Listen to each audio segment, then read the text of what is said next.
Ho ho, part two of Ace Attorney Investigations, or Ace Attorney Investigations 2, which has been a wild start. Yeah. Um, Not the twist and turn. yeah, and it's amazing. There are some introductory cases that are a little more straightforward, and there are some that have more twists and turns. Like the first case of Apollo Justice had a lot of twists and turns, and I liked it for it. And you said this wasn't a regular one, right? Like, a regular game that you have to play or something? Well, it was the actual sequel to the first Ace Attorney Investigations, but it never came out to the U.S. till now, so you had to import it in order to play it. So a lot of people didn't get to play it. I don't know why. Maybe the first one didn't sell great, and they just didn't, bring it to America. But I feel like Ace Attorney's got a nice following in America, so I don't know the reasoning. I do know we're about to be in the plane. Alright. So let's see what's happening, because now I no longer know who killed who. Yeah, because Shelley, the killer, seems to be very invested in this case. Yeah, he seems to be very upset about Bastian Rook. You know what Bastion means? No? It's like a stronghold or like a fortress that's built around. So, his name is basically Castle. It's funny. Well, I mean, that's what a bastion is. Like, it's a stronghold. So that means the wrestler Bastian Booger was a castle booger? His name was Sebastian Booger. Sebastian? I thought it was Bastian I Booger. don't know, maybe. Well, bastions are, I think, in you can't penetrate them, so it makes sense. An impenetrable booger. So, and now this is like just the same name repeated. That's pretty funny. So I mean, it's like solid, I think. Ah, it'd be like Killer Killer instead of Shelley the Killer, or like Murderous Killer. Case is taking a turn we never could have predicted. Indeed. Mr. Knight ordered that the door to the presidential plane be opened, and the emergency personnel attending to Mr. Rook's body were asked to leave. With the scene cleared, we stepped cautiously aboard. He's still he's still got him in the same position. No president in sight. Now where could he be? Who knows? Ah, so he's hiding behind the bulkhead door over there, is he? As courageous in the face of danger as ever. Ah, sorry to disappoint, but did you seriously expect him to be standing here waiting to meet his assassin? As we have already established, my interest lies only in the successful conclusion of this investigation. Now, Mr. Edgeworth, if you would be so kind as to examine the body. Alright. My only option right now is to play along. The rest is up to you, Detective Gumshoe. This usually isn't normal either. To examine the body. We always get an autopsy report. Yeah, but that's usually in the defense attorney games where we're in court. I feel like we had to examine the body in the first case of the first Miles Edgeworth game. Hey, you look like you could use a little help there, Mr. Edgeworth. Oh, are you already going to use that device she has? That's what I thought. Then there's nothing else for it. Okay, Faraday, great thief extraordinaire. We'll just have to take it from here. Oh, really? You mean you're going to solve the case for me? Nope. Cute. I thought not. But I will provide vital assistance. Now let's get to scouring this crime scene from top to bottom. It will take Detective Gumshoe a while to assemble our backup, so I'll need to draw this part of the investigation out for as long as possible. First, I'd like to check in on Tabby, Lloyd.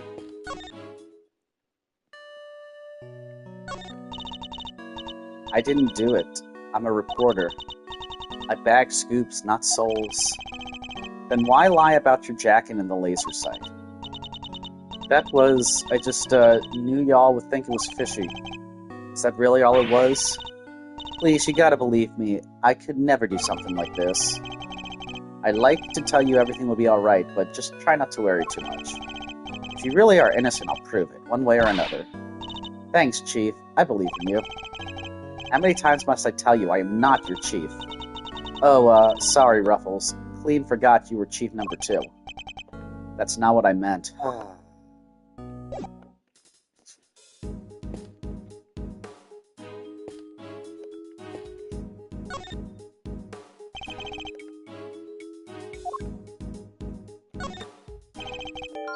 Bullet seems to have entered just under his armpit and went clean through his body.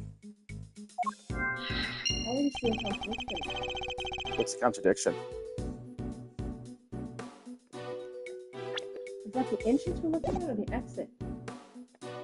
I think the implication is that it's the entrance. Then he's shot on the wrong side. See? Yeah, he shouldn't be shot on that side. Yeah, unless that he did it behind that thing. The one that has the collar. Yeah. He was in an area his bulletproof vest didn't cover. It was like on purpose or something, huh? The cause of death would appear to be loss of blood. Attempts were made to snatch it, but to no avail. The medics must have been brought in to try and save him. Sadly, it was too little too late. It's a bulletproof attache case? I think it's not attache, it's French. It's, it means it's satchel. I don't know how to say it. Okay. Bodyguards used them to shield their clients from gunfire. There were some in case photographed, too. Looks like Rook and Knight each had one. You see where he shot? If that's the entrance, it's blocked by that case. And yeah. If the exit, we have a whole different story going. Yes, and that would change things a lot because we can't see the front of the case, and maybe we'll see a gunshot dent or something if we fold up the case and look at the exterior. But I'm snatching up a moment in time with every picture I take, you know? Take it, snatch is your new favorite word? Heh heh heh, maybe.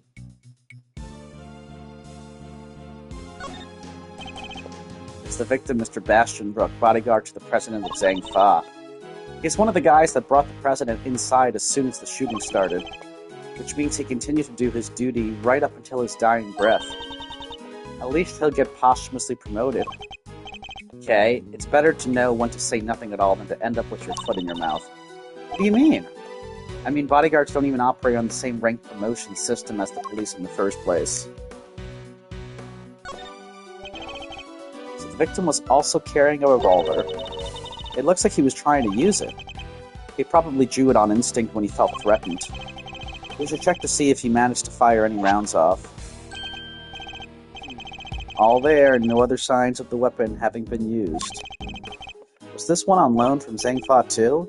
Yep, sure was. Row is issued with the same model gun.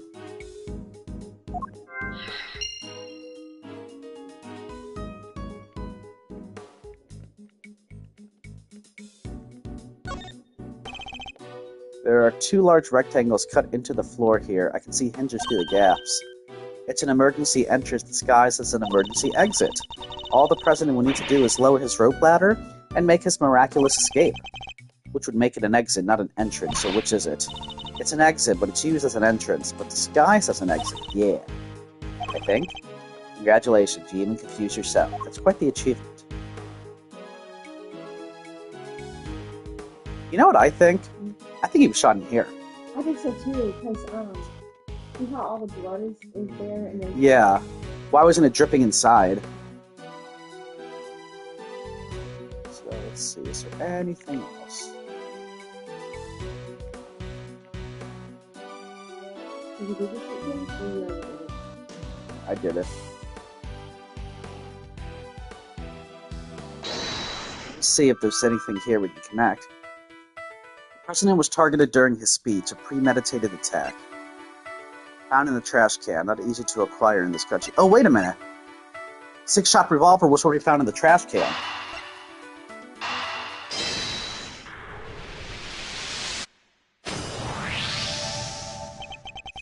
The two guns are exactly the same, meaning it's likely that the one we found is also from Zhang Fa. The bodyguards all got their guns from the Zhang Fa authorities, right? Yes. Are they like super rare or anything? No, I don't believe so. This model isn't exactly easy to come by in this country, but it's certainly not impossible either.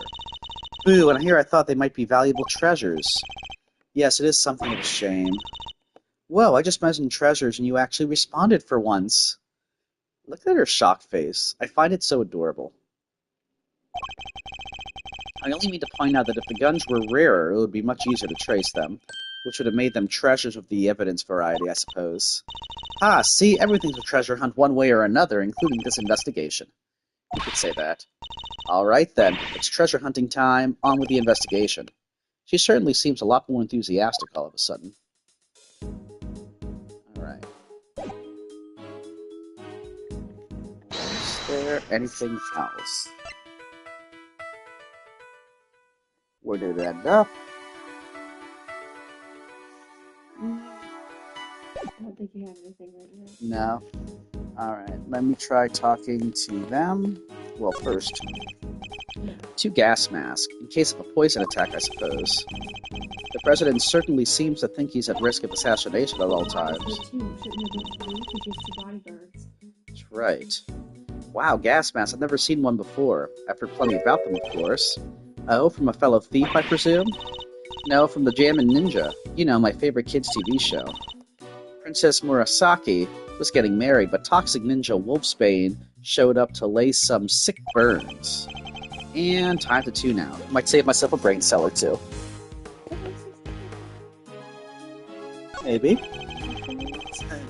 Are you saying I'm K and you're Edgeworth? Did I call you Edgy Poo? I have high hope for your investigation. I do hope you won't betray my trust in you. I like how this is... Things are progressing well, I hope? There's no need to worry. Things are progressing fine. Remember, I absolutely despise betrayals of all kinds. Oh, we know, dude. Yes, I know. Indeed you do, so please, do take care not to double-cross me accidentally or otherwise. I really have no choice but to do as he says for now.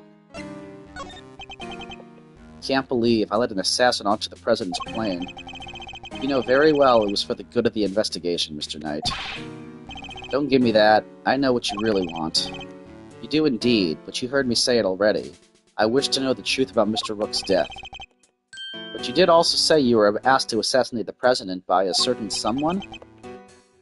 You seem to have forgotten that there are more pressing matters at hand. Ugh. I don't often carry out unpaid work, but it's not entirely unheard of. Arr, fine. Let's get back to the investigation. Good. I am expecting great things from you, Mr. Edgeworth. See the same hand present.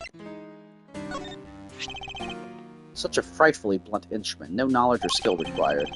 The use of such a tool speaks to a fundamental lack of reverence for the craft, wouldn't you say? You're telling me there's a level of reverence involved when choosing a murder weapon? Indeed I am, Mr. Edgeworth. You wouldn't agree? A weapon is a weapon. Well, I totally agree, and so does he. Now say sorry, Mr. Edgeworth. What is there even to apologize for?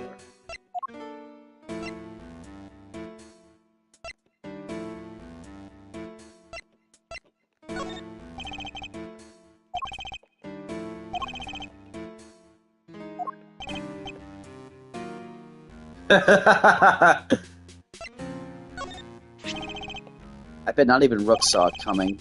Who could blame him? Guy like that getting killed by some minor league hack. Quiet, please. You, Now, Mr. Edgeworth, continue with your investigation. Right. What is he hoping to achieve here?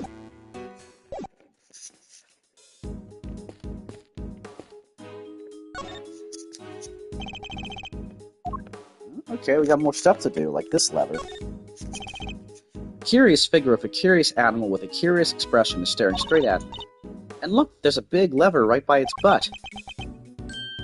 Don't even think about it. Oh, I wasn't thinking of anything, I swear. I imagine that lever opens the panels beneath my feet. Ah, I see. So he's standing on a trap door. I strongly advise you not to pull it. Do so and you will regret it. Why doesn't he just move away from it? It's not one. Oh wait, look! There's a bullet wound on this. Well, not a bullet wound, but there's a bullet in it. This is what the president wears, huh? Must be made of something super special. Yes, protected from bullets. What? So it's not just for show? Of course not. This is a bulletproof vest. Well, now we know where the bullet went, I think. Why didn't you just say so? I feel so silly. Let's see what the papers are. Documents of some kind. We could always steal a glance. This is a different one, though. Another security plan. Also covered in case amphibious assault. The president's safety is paramount. Spectator areas should be covered at all times. Oh yeah, like the one from the trash can. Precisely. But wait, something feels off. They're backwards, the knight and the rook. Oh, Right? probably. Let's take a look. Yeah, it's a rook and knight. I guess either's fine. Eureka! The two plans are different. Huh? Oh, you're right. Yeah, we made some last-minute changes yesterday. President's orders. Why the urgency? Because of what happened the day before. The killer here tried to take him down. He infiltrated the security detail, posed as one of us. Rook figured it out, but not before the guy got within striking distance of the president. If our leader hadn't stepped in just then, we'd all have been out of a job. I just noticed something. Oh, never mind. But he made it, and our friend here wound up with a seriously twisted arm. Rook put a bullet in it for good measure, too. But where were you while this was happening? You were the first one I overpowered, were you not? Ooh, that's embarrassing. Shut up, kid. Ah, now I get it. Your neck has barely begun to heal, and you've already forgotten who I am. I'm disappointed. Oh, it's you! Busted on my neck so bad I can't even look to my right. I was somewhat astonished to have sustained an injury at all. A testament to Mr. Rook's skill. He was truly a master of his craft. Unlike a certain other someone I mentioned. I'm just as good as he ever was. You were a pawn to his queen, young friend. What the heck do you know? So that's why you remembered Mr. Rook's name. You admired his skills as a bodyguard. Indeed, while I was serving on the team, I learned the names of all the operatives, but his in particular stayed with me. It joined the very short list of those who have ever successfully wounded me. So that's the connection he was talking about. So that's why we changed to the security plan. Had to be sure there weren't any more assassins in the ranks. The president didn't want anybody on stage he didn't trust, and he only trusts two people, me and Rook.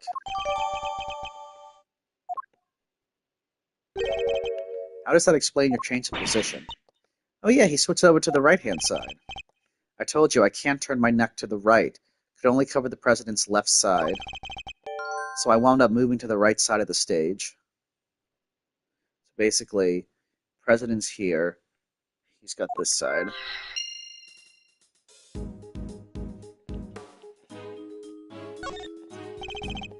These personal safety alarms are very colorful.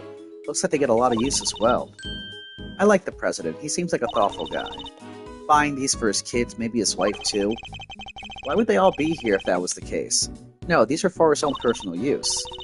Objection, Your Honor. It is simply not possible for one person to use this many personal alarms. Why, you ask? Because he is human, and therefore possesses only 2 hands. 20 hands wouldn't be enough to count the number of objections I have to that objection. So...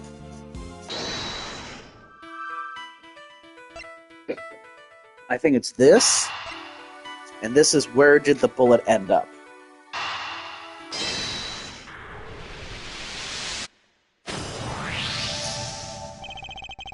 Two bullets were fired in total. We know this because 2 shots were heard. One traveled through the flag and into the balloon, the other took Mr. Rook's life. But there's a bullet in the president's vest too, right? How is that possible? How indeed, the numbers don't add up. However, there is one possible explanation. There is? After passing through his body, the bullet that took Rook's life then found itself lodged in that vest. In other words, 2 of our bullets were in fact 1. No way. He's right, if the president hadn't been wearing that vest, things could have been a lot worse. And he wasn't injured at all by the impact. Even when obstructed by a vest, a bullet can inflict serious damage. Yeah. It's the only thing that makes sense. Sure, I've known guys who have broken bones that way. But the president's okay, he's made of strong stuff. It sounds like he didn't even need a vest. Let's not get carried away here. I want that bullet's ballistic markings analyzed. Remind me what those are again? Guns leave a unique pattern of grooves on every bullet they fire. By examining those grooves, we can use them to identify which gun it came from. Think of them as fingerprints of a sort. You can tell all that from a bullet? Then what are we waiting for? Analyze away! Might be easier said than done. That bullets hit solid armor. The impact will have completely flattened it.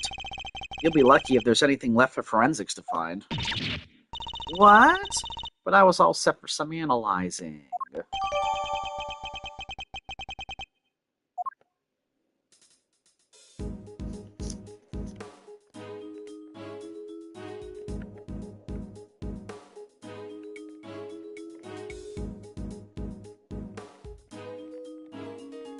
Might be finished.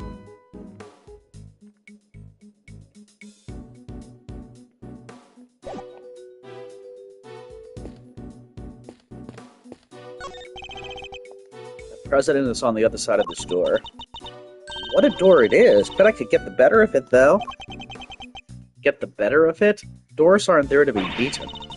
But look how heavy it is. Look at that lock. It's just sitting there, begging me to try it. Calm down, Kay, and think. Why might this door be locked? For me to open it, of course. Precisely, for you to open it, of course.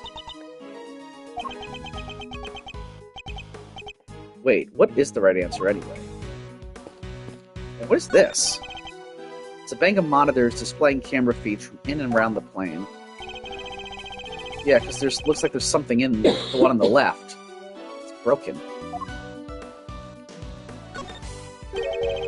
What on earth is this?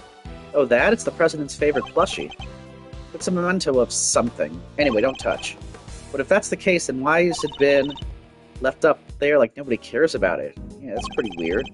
It certainly wouldn't be the first place I would think to display a beloved item. Isn't it broken glass? Exactly! Are those shards of glass underneath it? I thought something seemed strange about this cubbyhole, but now I'm sure of it. There was almost certainly another monitor here.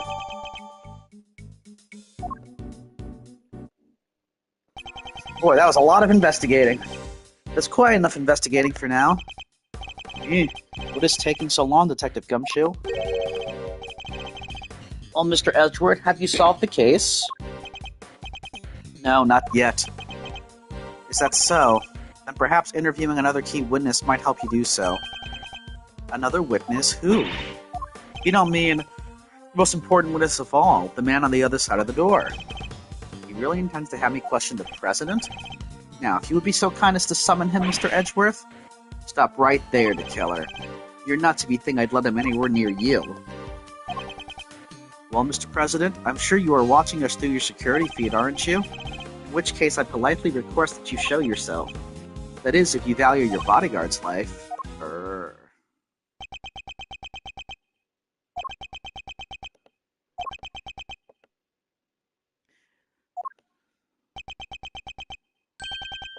Well then, if nothing else, we now know what kind of man you really are. Mr. President! Stop, you can't do this. Let's all just calm down, alright? Come on, detective, where the blazes are you? The lights just go out?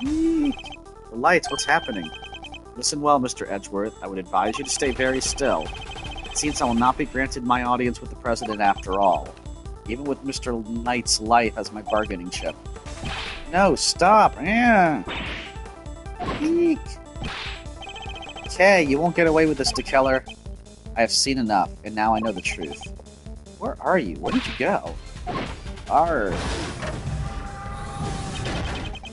I'll leave the rest in your capable hands, Mr. Edgeworth.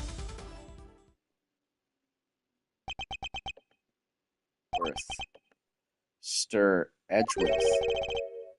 Like Gumshoe? Sir, Mr. Edgeworth, sir.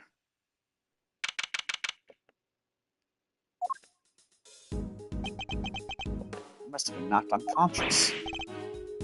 Sir, you're okay. Are you alright, Mr. Edgeworth? Never mind me, he didn't hurt you, did he, Kay? Nah, I'm fine, only just woke up myself. I suppose so. My head will be sore for a while, but that's about it, so you can stop worrying.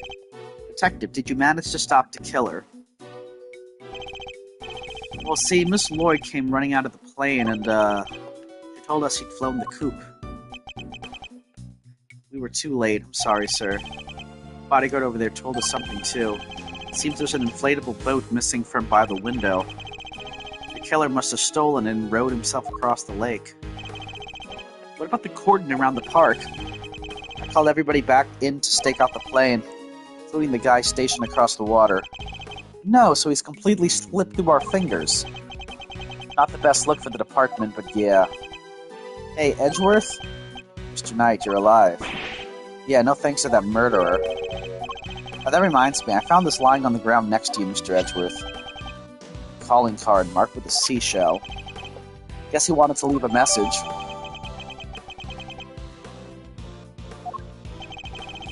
The killer usually leaves these next to the bodies of his victims. But you're not dead, sir. But I could have been. Maybe that's the message. I can't stop thinking about his parting words.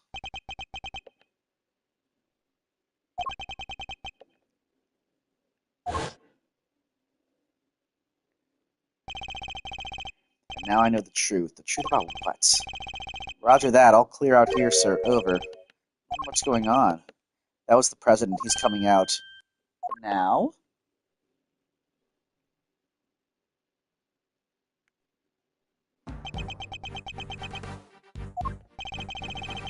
So he's the president of Zhang Fa, Mr. Di-Jun Wang. You are? It's an honor to meet you, Mr. President. My name's Miles Edgeworth. The honor is all mine, Mr. Edgeworth. I am Di-Jun Wang. Your efforts on behalf of Zhang Fa have not gone unnoticed. You averted something of a crisis. You must be referring to the Yatagarasu case. Thank you, sir, but all I did was solve a few local cases of murder. You are too humble. I have been observing your investigation. You are an impressive operator, Mr. Edgeworth, even if the killer did get away. It's very kind of you to say, so he was watching through a security feed. Sadly, I must inform you that this is as far as your investigation goes. What do you mean? Hear me, foolish prosecutor, for I shall say this only once. Knight has apprised me of the state of affairs. From this point forward, the case will be handled by Zhang Fa's police force, the finest in the world. Even with the killer out of the picture, they're still looking to get me thrown off the case. What do you think you're doing, pal? Nobody talks to Mr. Edgeworth like that. If it hadn't been for him, the killer would have... Detective. Forgive him, Mr. President, but I must confess to being somewhat confused. I fail to see how or why this case falls within Zhang Fa's jurisdiction. You fail to see. Enough, puny prosecutor. You seek explanations from a head of state. I say no. 1,000 times no, I will not explain myself to you. Now hand over the evidence you have gathered and remove yourselves from this plane. I'd do as he says if I were you, Edgeworth. This can't really be the end of the line, can it? So, are we thinking the president's in on this? I don't know. Because the fact that he didn't come out really kind of turned it around for Shelley the killer. Yeah. I've seen enough. Yeah. So I wonder...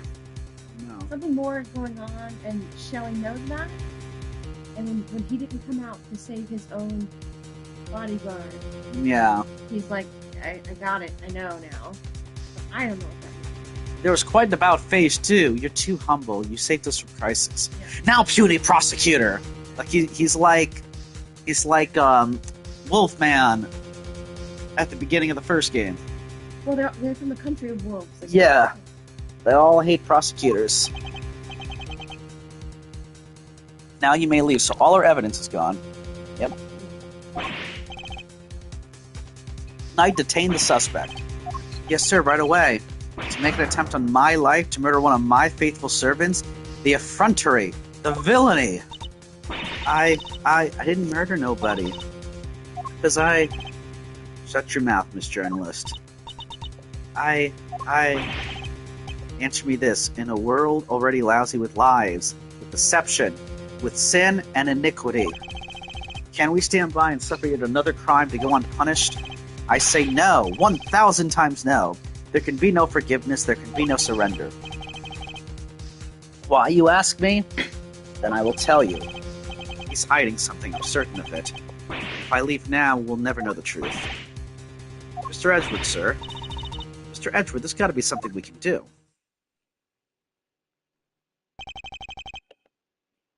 Think, Miles, remember. How many times have you faced situations like this in the courtroom? You've confronted the lies of witnesses and countered the arguments of other lawyers. Has the critical evidence always been laid at your feet? No. And you always got to the truth of the situation in the end. With your greatest weapon of all, your words.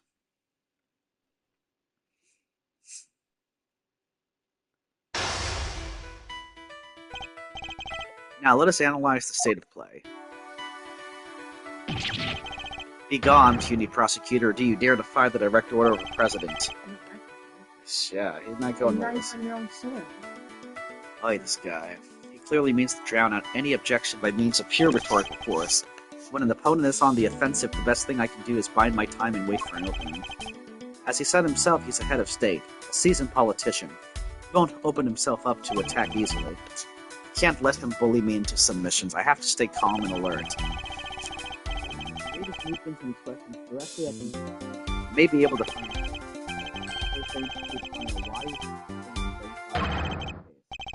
board is set. Time to make my opening Gambit.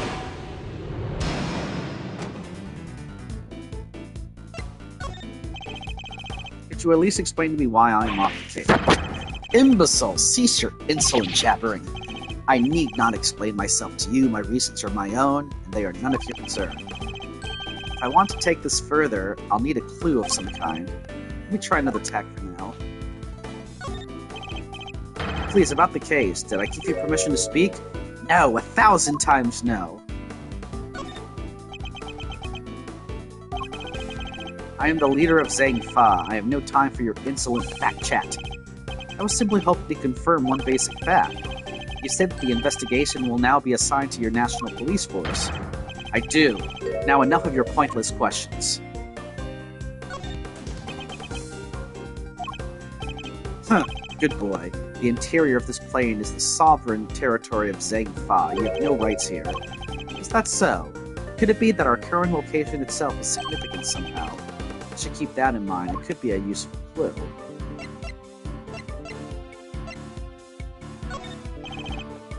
Could you at least explain to me why I'm off the case? Imbecile, cease the insolent jabbering. Perhaps in time to employ my clue. In the course of our conversation, I've deduced certain facts from your behavior, Mr. President. For example, you seem particularly aggressive when discussing our current location. You smarmy smart aleck. As you said yourself, the presidential plane is the sovereign territory of Zhang Fa. And from that, we can infer that you believe the rules of extraterritoriality apply inside here. Is that correct? Enough. Cease your objectionable whining. If you have nothing else to say, then stop wasting my time and get out of my sight. If there is such a thing as binding my time too much. I cannot let him bully me onto the back foot. I have to stay calm and alert. If I can read his movements and expressions correctly, I may be able to find an opening.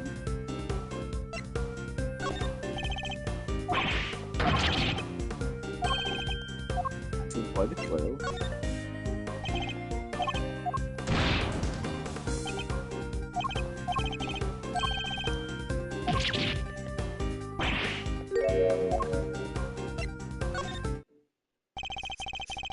You can rant and roar all you like, but you won't escape my scrutiny.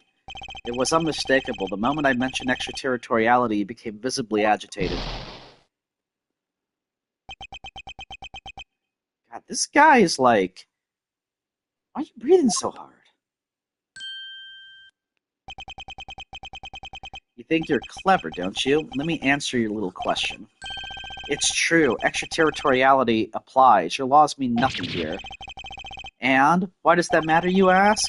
It matters because it means you are powerless. You have neither influence nor authority here. Interesting. So the extraterritoriality issue does have something to do with all this. Okay. Let's dig a little deeper into the claim that the plane is sovereign territory, shall we?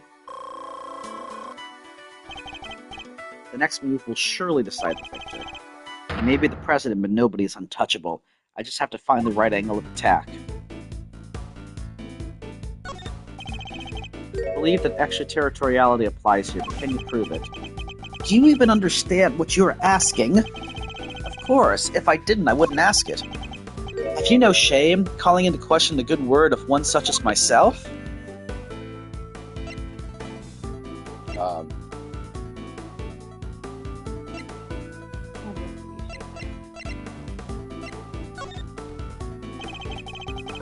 You must have realized by now what a massive corner you've talked yourself into.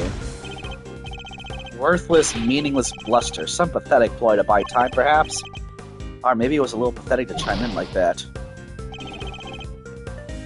I was wondering if it was either of those two, if we were supposed to be biting, maybe. If I can read his movements, I may find an opening.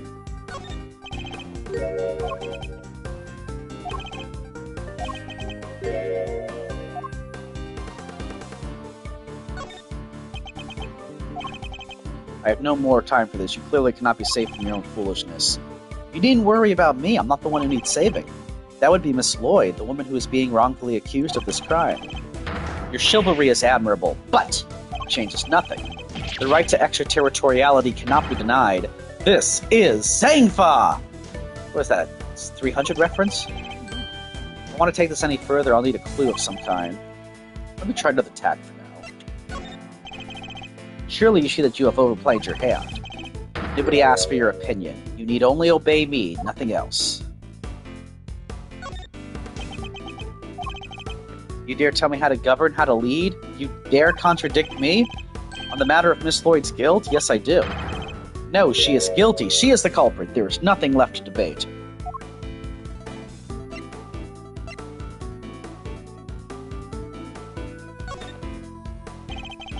You must have realized by now what a massive corner you've talked yourself into. Nope.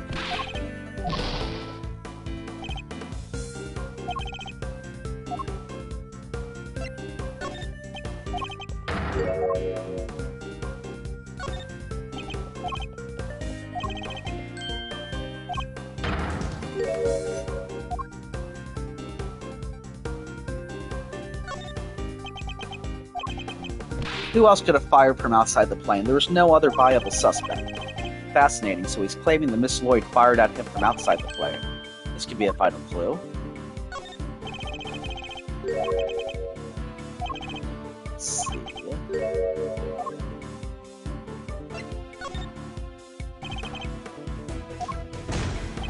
Go. Enough of your questions. Out now. Curses.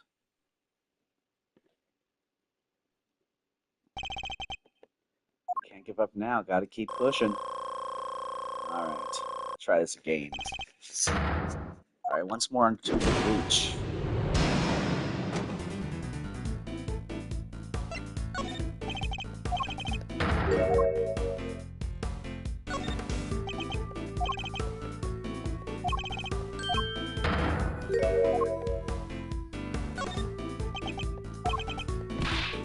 Who else could have fired outside the plane?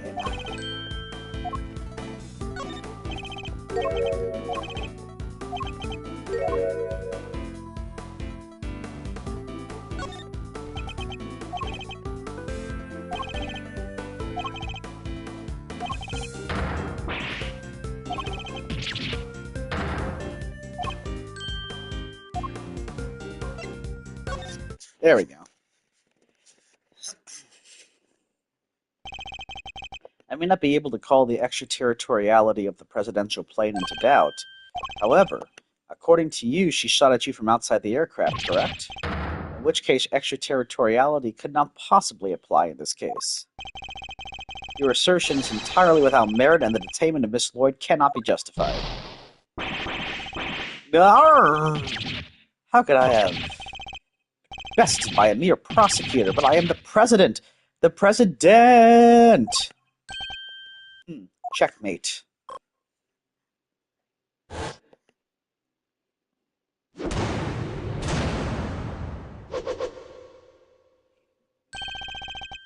trust you won't mind if we continue our investigation now, Mr. President? Give us our evidence back. I hereby officially and unreservedly confirm my approval. Okay, there we go. Consider it a gesture of the magnanimity and generosity of which my good office is known. Yes, for without noble acts...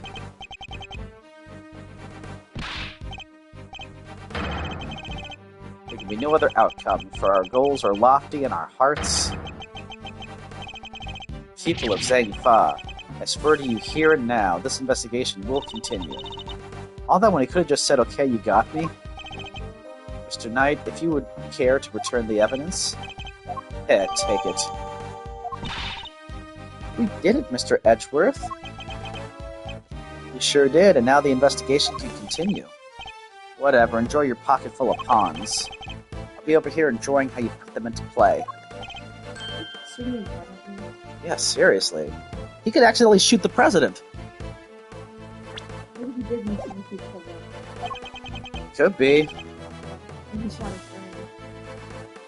I mean, I don't think it was to kill her, and we're kind of getting the idea that it's not at all Tabby Lloyd. Did you give us your testimony concerning the incident itself? Now you want me to testify? Whoa, that's your next move?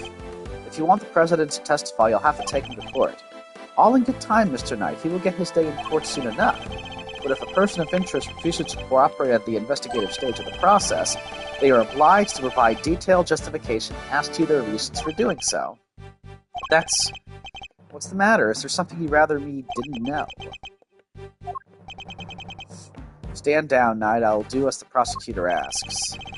Thank you for your cooperation. Now listen and listen well.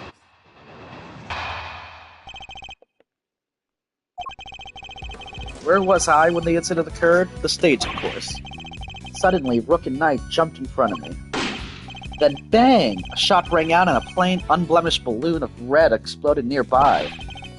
Not hesitating for an instant, my bodyguards tried to escort me back to the safety of the plane. And then the second shot. The bullet went right through Rook and lodged itself in the bulletproof vest I was wearing. I think this is true, like what he's saying. Right? Because we have the bulletproof vest. We do have the vest. Rook was simply in the wrong place at the wrong time. But that makes it even weirder. Why would the target of a crime try to obstruct the investigation? My guess is that there's something behind all this that he doesn't want made public. Cover-up, huh? I knew there was more to this case than meets the eye. And the president isn't the only one who knows the truth. Isn't that right, Mr. Knight? Time to get to the bottom of this once and for all.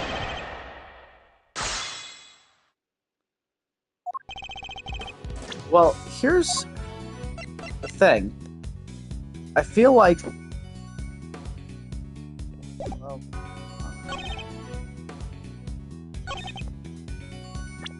Also, a balloon of red. I guess, yeah, part of it's red. The other part isn't. Hold it! About that red balloon. Are you trying to test me, Mr. Prosecutor? No, Mr. President, I simply wish to confirm what you remember. Very well. There were two very large, very round balloons, one on either side of the stage. Their deep crimson hues stood stark against the sky, just as the security plan said they would. The same security plan we found in the trash can, I assume. Rook and Knight leapt to my aid just before the balloon exploded.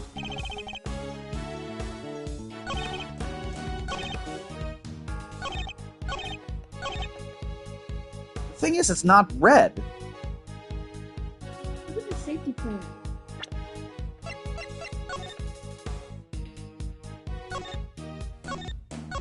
Look, I see what the balloons are.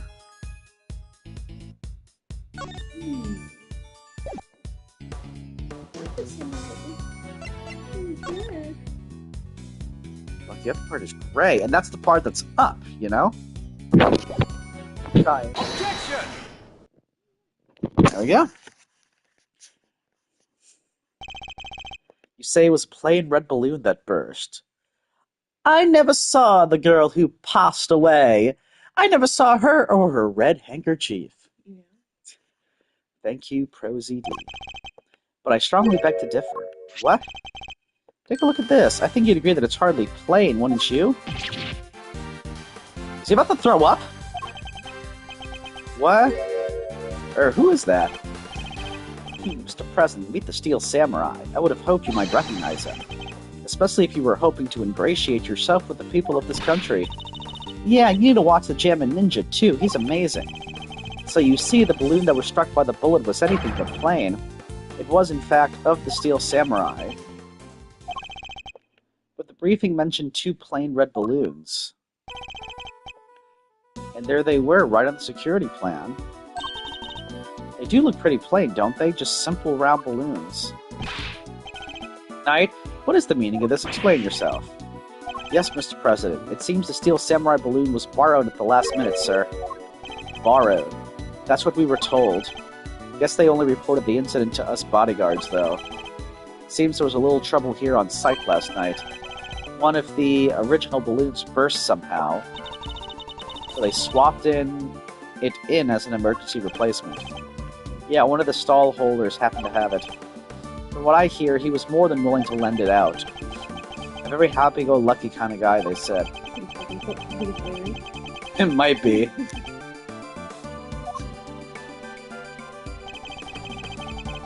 They just filled the bottom part up with air to make it look like the other ornamental balloon. So while it was a steel samurai balloon, it was made to look like a plain red one above water. That's actually kind of interesting. Is that the long short of it? Knight, why was I not informed of this? Sorry, sir, we didn't think it was a pressing issue. And indeed, you saw it and knew no different, correct? Yes, I suppose so. Could you really have mistaken the steel samurai's pants for a plain red balloon? It sure looked like it, didn't it? I mean, yeah, if you weren't looking at the bottom. Water, yeah. Still, Mr. President, I struggle to see how you wouldn't have noticed something different about the balloon. Of course, what's with that outburst?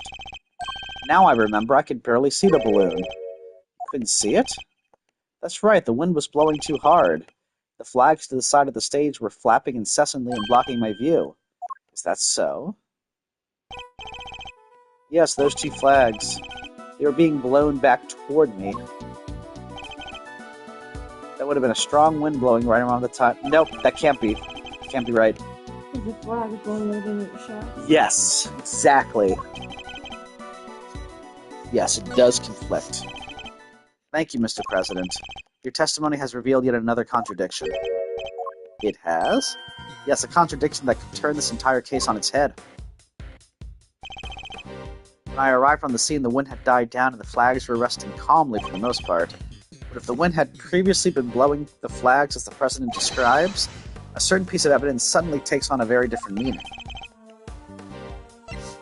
And you know, he could be telling the truth, but it's just that our understanding of the shots didn't make sense, yeah. Take that! Earlier we deduced that the bullet that struck the steel samurai balloon and the bullet that passed through the flag were one and the same. From these two things, we further deduced the trajectory that the bullet must have taken.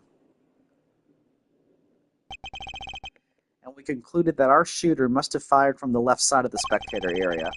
But if the flags were blowing as the President describes, our conclusion would be quite different. The shots would be coming from the back. Mm-hmm. No way if flags were pointed in the other direction. Exactly, our trajectory changes completely.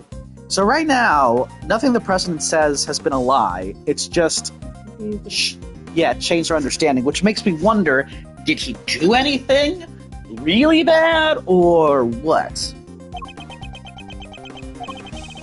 And if we trace that trajectory back to its source, we can ascertain who really fired the shot. The President? Wait, but Mr. Edgeworth, that would mean... Yes, I know. We may not understand the reason why, but it can only be one person who did it. Or Knight. Oh, yeah! Could be Knight. Take that! The person who fired that shot was none other than you, Mr. Knight. Yeah, because it wasn't the President, he'd have to shoot through K. Or through Knight. Oh? The path from the balloon back through the flag leads directly to the spot where you were standing. But the guy's one of the President's bodyguards. Why the heck would he go around shooting balloons? This is absurd. What exactly are you trying to imply? That Mr. Knight, a man who has saved my life countless times, is my would-be assassin? Seriously, Edgeworth, we put up with a lot from you, but this... We're President Wang's bodyguards. We're the pieces put on the board to protect the king. I'll handle this, Knight. Sorry, sir. Mr. Edgeworth, the wind was indeed blowing quite fiercely around the time of my speech. The wind can pick up and die away in an instant, can it not? Therefore, I need proof. Proof that it was blowing hard enough to lift the flags during that crucial moment. Bro, you were the one who was saying it was windy. The first shot was fired around the time the President raised his fist. Oh, wait. Maybe, let's see. We are blowing back. Yep.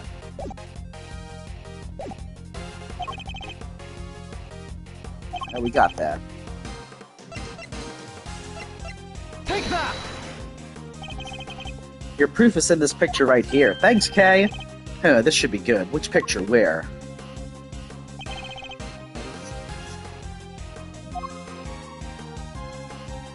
Take that! Well, do you deny that it clearly shows the flag? Aye. There we have it. Proof that it was blowing towards you at the moment of the shooting. That means our pal over there did shoot the balloon, making him the assassin? Mr. Knight, is the assassin is not the assassin? He might be involved, but if he's shooting over there, he can't be the one that shot. Right. Unless he shot the guy in the plane, but let's go conservative and say no. Yeah, he's in on it, but not. But I'm not sure he is. Maybe I'll feel stupid in a second, but Mr. Knight is not the assassin. He may have shot the balloon, but the president was on the other side of him entirely. Therefore, he can't have been aiming at his boss. Yeah, besides, why would he even shoot the balloon? What would be the point? And watch how you answer. I might aim for something else next. Bro. There was a point, I'm sure of it. Distraction. If I can figure out what it was, perhaps I can finally put this whole conundrum to rest. Knight definitely shot the balloon. That fact alone changes everything about the case.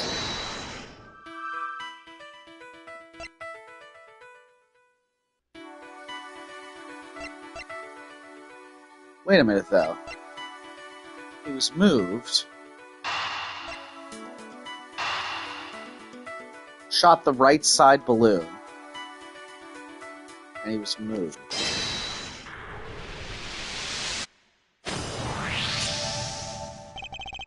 Why did Knight's assigned position change? I told you I can't turn my neck to the right. Could only cover the president's left side. So I wound up moving to the right side of the stage. But is it the only reason? Let us suppose that the plan hadn't changed, that Knight had remained posted on the left. Given that he was unable to turn his head to the right, would he even have been able to shoot the balloon closest to him? Could it be that the security plan was changed for the express purpose of popping one of the balloons? And if we suppose that to be the case, the two plans are different. Was the security tail reorganized at some point? Yeah, we made some last-minute changes yesterday. President's orders. That's right, the president was the one who ordered the change.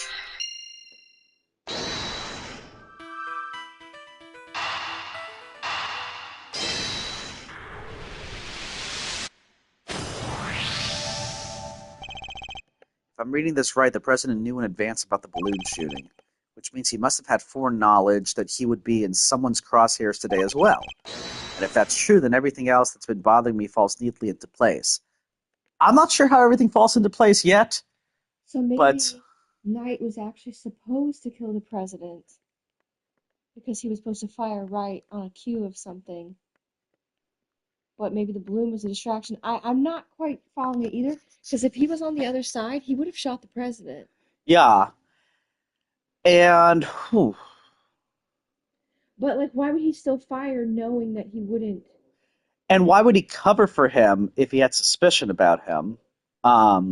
Like, it's definitely leading to something, and I'm seeing like the evidence is very clearly in contradiction. I'm definitely seeing a build. Being breadcrumbed. But yeah, I'm not sure how it falls into place yet. How did the shooter get a gun and has such heavy security? Why did she have a gun and was in a red coat? And why would they then carry out the shooting wearing such a conspicuous item of clothing? There's decoys. Why use a laser light that would give away their location in an instant?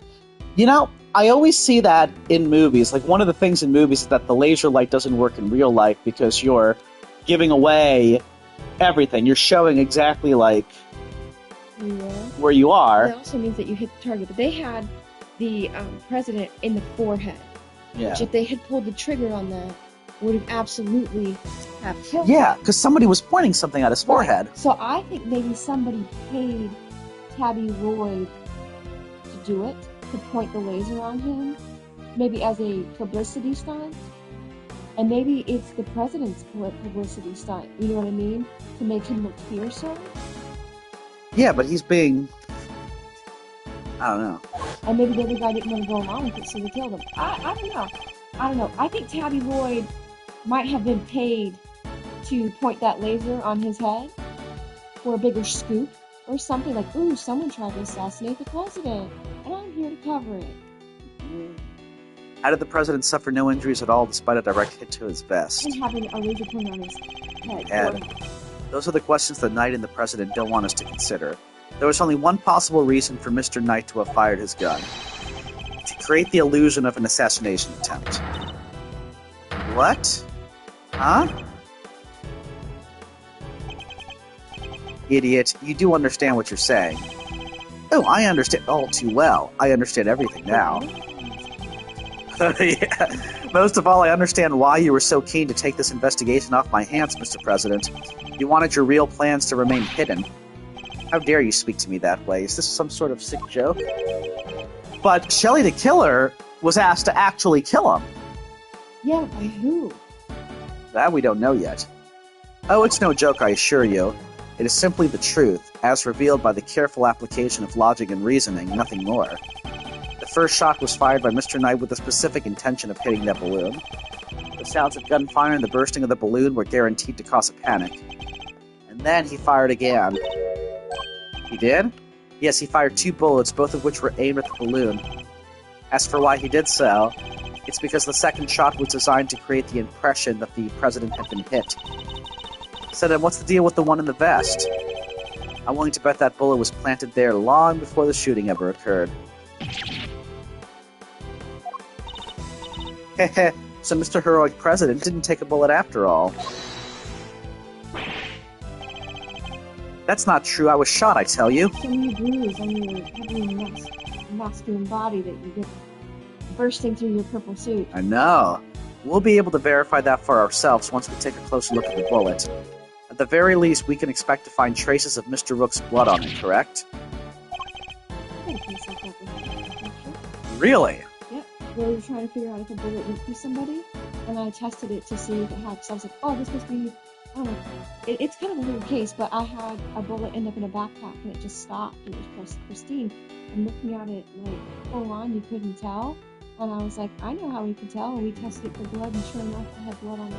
So then I knew that that was one that went to somebody's butt cheek, actually. Wow. Yeah. Ooh. Objection! I thought I made myself clear. The trajectory points to only one possible shooter, Mr. Knight. Then where does Tabby fit into all this? And maybe she was simply one part of their plan. In order to place the suspicion elsewhere, they set about creating a fake assassin. The highly suspicious person with the red hood. I have yet to ascertain exactly how complicit Miss Lloyd was in the whole scheme, but I can say with some confidence that none of the shots were fired by her.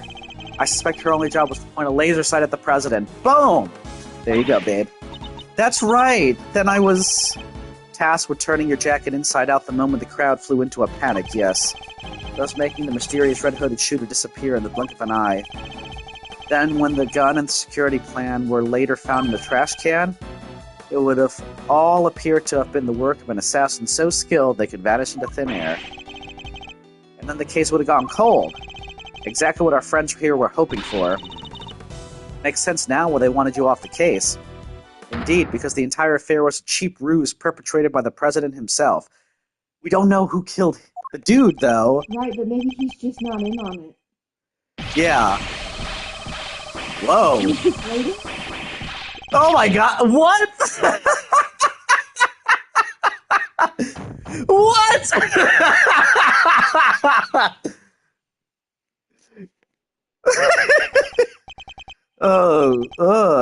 No, arr. The presidential mask has well and truly slipped. Admit it, the entire assassination was a lie, wasn't it? Arr, if that stupid chief prosecutor hadn't insisted on assigning you. Arr, how could I let this happen? Objection! That's enough, Edgeworth. Mr. Knight. Sorry, but I'm speaking with the president right now. Yeah, well, I'm doing my job as a knight and protecting the king.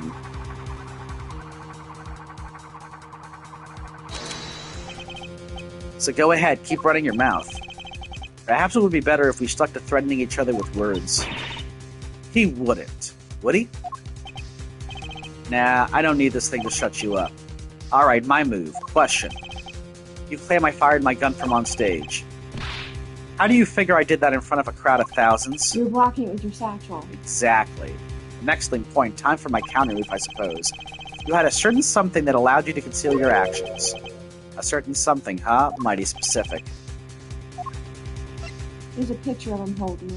Yeah, there's also this. I think either will probably work. Take that! If it's the picture, though, then... My attaché... Whatever. My satchel. Yes. Take a look at Kay's photograph. See, I think this would have worked, too. Yeah, see, he could have had his gun right behind, because you can see the murdered man's hand. You can't see his. Yeah, and the murdered one doesn't have a gun right here. Exactly. And then there's the decoy laser pointer on his forehead. Oy. At the very moment this picture was taken, you were firing your gun. And in such a way that you wouldn't be detected. Yeah, because why would you need to grab the back when there's no handle on the back or anything? Objection! You don't like to let the facts get in the way of a good theory, do you, Edgeworth? Shame you don't seem to have noticed. Noticed what? That theories are all you have. Conjectures, nothing more. The flag was billowing in the wind. That's precisely the right moment. I hide my gun with my satchel. Is he like doing air quotes? Yes. We changed the security plan because I couldn't turn my head? It's all just speculation, circumstantial evidence at best. You can't prove any of it. Ugh. If you at least had the bullet that burst the balloon, you might have a scrap of credibility. Imagine, you could have run forensics to see if it matched my gun. But no, that bullet is at the bottom of the lake. You gonna go dredge it up? I hate to say it, but he's right. I don't have anything concrete. I thought not. Maybe now you can shut your mouth.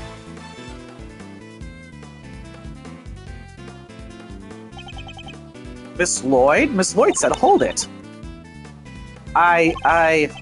Of course, she could shed some light on this whole situation. I just need to get her to talk. What's the matter? You want to say something, Miss Journalist? Nah, never mind. That's what I thought. Miss Lloyd, I need you to be brave. If you don't speak up, the truth will be lost forever. You are a journalist after all, are you not? Dang it, I can't stay quiet any longer. Hey, you understand what you're doing, right? I'd think carefully before opening that mouth of yours. I was so focused on bagging me a scoop, I forgot the most important thing of all. Real journalists don't lie. Ain't no dang scoop if it ain't the truth. I'm sorry, Mr. Edgeworth. I should have showed you this before. What is it? A laser pointer? It's the laser pointer I use on the president. That's all I done. I never shot nobody. You stupid. I thought I told you, you squeal, and you go down as an accomplice. It was him. He told me to do it. I was at Zangfaw's embassy sniffing out a store like I told you. This was 3 days back. He came up to me out of the blue, just starts talking. Help me out and I'll get you an exclusive access to the president, that kind of stuff. But what about the gun in the trash can? That I don't know nothing about, I swear it. All he told me was to wear a jacket with a red hood and point that there pointer at the president. I never thought for a minute it'd blow up in my face so bad. I'm sorry, truly I am. Thank you, Miss Lloyd. I'd like you to testify to that effect when this goes to trial. And also, man, she did all that, and then the same guy who told her to do it places her under arrest. Well, maybe they, we're gonna just go put it, brush it aside, hey, we'll take care of this in Zangfa. And then they would just let her go. I certainly hope so, because she got nothing out of this. So far, anyway. I mean, after this, I would get something out of it. It ought to go a long way towards proving that the assassination was a sham. Alright, what's wrong with you people? Don't any of you know what's good for you? My sympathies, Mr. Knight. Had you successfully removed me from this case as you'd intended, perhaps then you could have kept your pawn quiet. Hmm? Whoa! Did he blow his hair out? So let me get this straight. You told Tabby, if you let slip about our fake assassination plot, we'll have you convicted for murder. Or something like that. Of all the dirty. I said no such thing. Hold it. He's like a deflated cat. I know. He put on a show. You know, with his look and everything. Reminds me of somebody. Give it up, Knight. It's time we came clean. It's our only choice. So, Mr. President, you admit it. You admit that there was a plot to fake an assassination attempt. I do. I'm sorry. But why? Why do something like that?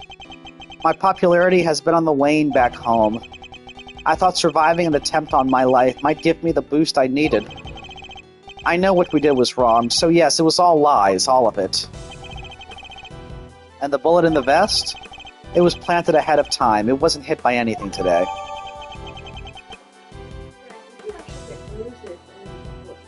You actually get shot, because like if they get absorbed the impact, it can go through it and it can fly. You'd still be sore and have like bruises. The interesting thing is what's going to happen, because our evidence is being updated, but are we at the end of the case? Why would it get updated? But then what was up with the killer? Yeah, there's way more to this thing. Our plan got out somehow, and then he just appeared, hell-bent on turning our fake assassination into a real one. Hence the red raincoat, I suppose. He'd hoped to getting close enough as the fake assassin to finish the job. There's one thing I don't understand, though. Oh, and what would that be? Who killed the other bodyguard? Why did Rook have to die? So he's not in on this. If the whole thing was fake, how did he wind up getting killed for real? That's true, and therein lies the real question. He was a fine bodyguard, the best, in fact. He may not have been a native of Zhangfa, but he was someone I could fully trust. Mr. Rook must have been really something to gain the trust of someone who'd hide from his own shadow. Sounds like he was as trustworthy to the President as I am to you, huh, sir? I believe that's for me to say, Detective, not you. Mr. Rook must have known about the plan too, then, correct? He wasn't aware of any specific details, so not really. I tried to involve him, but he refused. And you would have done well to listen to him. This is a tragedy. The life of a good man has been wasted. Uh-oh. What was so great about him anyway? Ooh, jealousy. What's gone into him? He was just another piece on the board, there to protect you, nothing more. Mr. Knight, how could you? Who was it that actually went along with your plan, huh, Mr. President?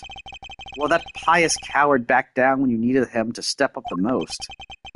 I value your support too, of course, but look, I'm your chief bodyguard now. That's all that matters. And now that spineless fool Rook is gone, things are going to change around here. Thanks to me, genius strategist, grandmaster, rightful leader of this team. We're all well aware of your ambitions, Knight. But doesn't this seem a little imprudent to you? Hehehe, why? My plan this time was perfect, as they always are, and as they always will be. That's quite a statement. Especially considering that your perfect plan was an abject failure. Yeah, no thanks to you and that buffoon Rook. How exactly was it Mr. Rook's fault? If he hadn't died, the killer would have never come after me. That is a hell of a statement. Dude, and I wouldn't have had to let you on this plane. Please, Mr. Knight, you mustn't talk like that.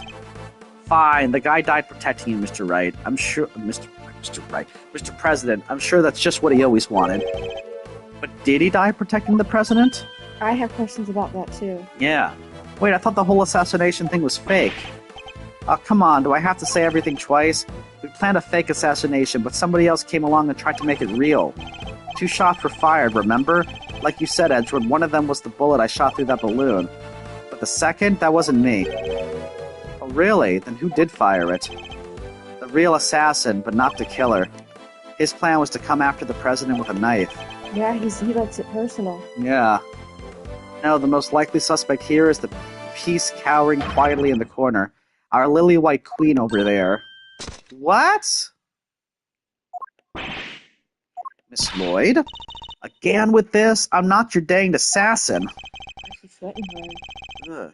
But is that really true? I, for one, don't believe it. The gun in the trash can, it could only belong to you. Okay, now we gotta get rid of this. This is one heck of an intro case. Yeah. Dude. And you know what I bet? I bet stuff from this case is gonna appear in Other ones? in other ones for this game. Yeah, this seems like a really important case. Establishing stuff. As soon as I shot that balloon, I rushed over to help Rook escort the President back onto the plane. I left Rook here in this room while I secured the president in the safe room. When I came back out, Rook was lying there on the ground. This journalist must have shot Rook while we were escorting the president off stage. That single killer shot was fired by the gun you found in the trash can. So you don't actually know when the victim was struck by the bullet, do you? The knight doesn't protect the Rook, Edgeworth. He protects the king. You want to translate? He means that his only concern was protecting the president. Lose the king and you'll lose the game. Isn't that the first rule of chess? But a win in which a key piece is sacrificed is a hollow victory indeed. Doesn't matter, it's still a victory. I kept the president safe. I win. Well, it's a bit early to be calling our little match in any case, for this is where our battle really begins.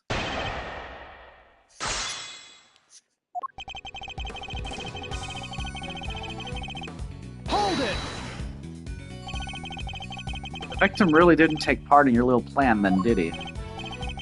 Nope, and we kept him in the dark on the details. You know what's funny, too? You had a bad feeling about him when you saw the little dog collar thing he had, which is a brace. Mm-hmm. I like how you had a good reason to have a bad feeling about him. Okay, if you have a neck brace on, you should not be providing security for somebody. First off, because, like, you can't do your job. Like, I can't go to work with my arm in a sling, you know what I mean? So, how can this guy who's supposed to protect the president go in a neck brace? I mean, I get it, he only trusts, like, the two people, but, like, Yeah. You're not fit for duty, yo. He can't look to the right.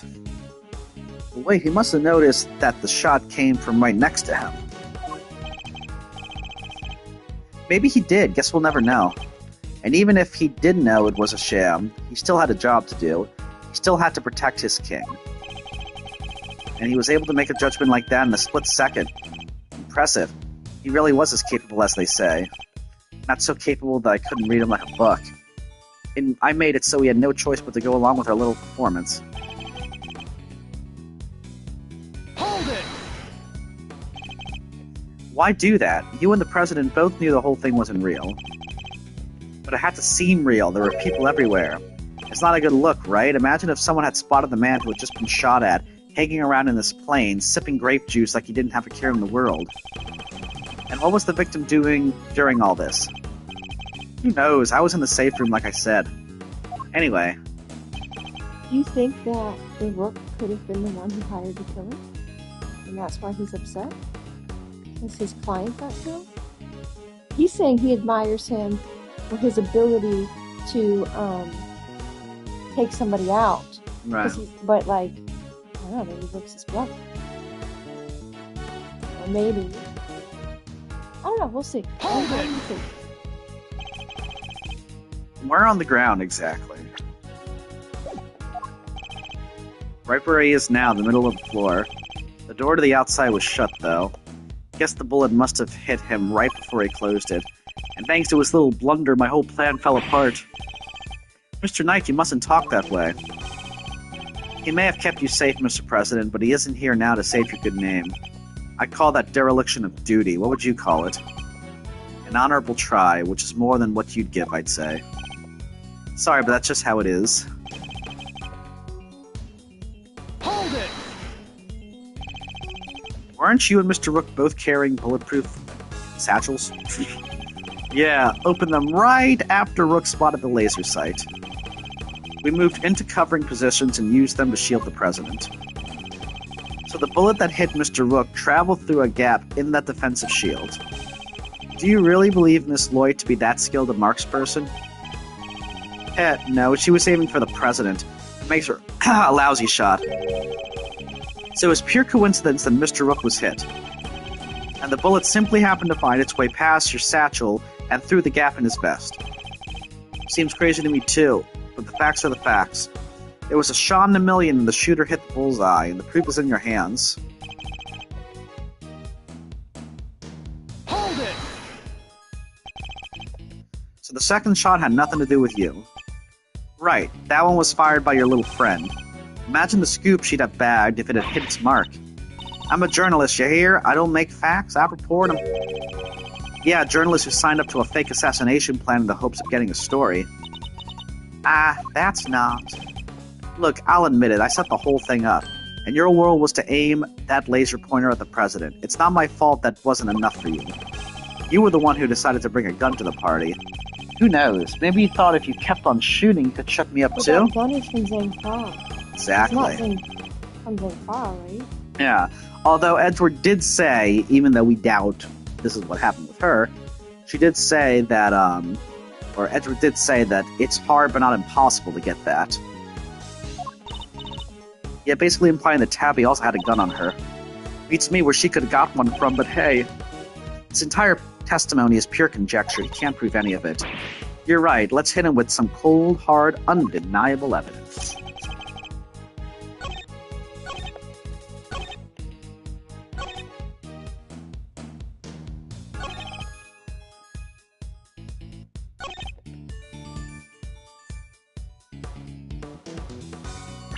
So...